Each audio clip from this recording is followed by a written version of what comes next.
आनन्दचन्द्रिका स्तोत्रम्।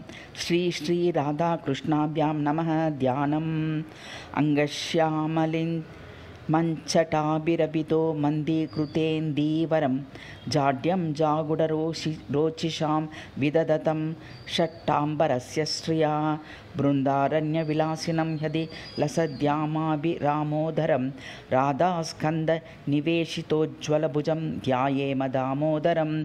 अथ श्रीराधिकाय आनन्दचन्द्रिकास्तोत्रम्। श्रीराधिकायै नमः।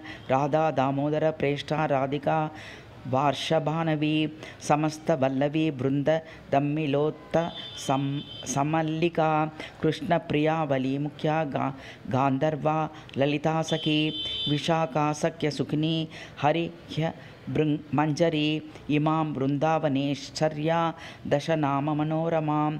आनन्दचन्द्रिकां नाम यो रहस्यां स्तुतिं पठेत् स क्लेशरहितो भूत्वा भूरि सौभाग्यभूषितः। त्वरितं करुणापात्रं राधा माधवयोर्भवेत् इति श्रीरूपगोस्वामी विरचित स्तवमालायाम् आनन्दचन्द्रिका स्तोत्रं समाप्तम्।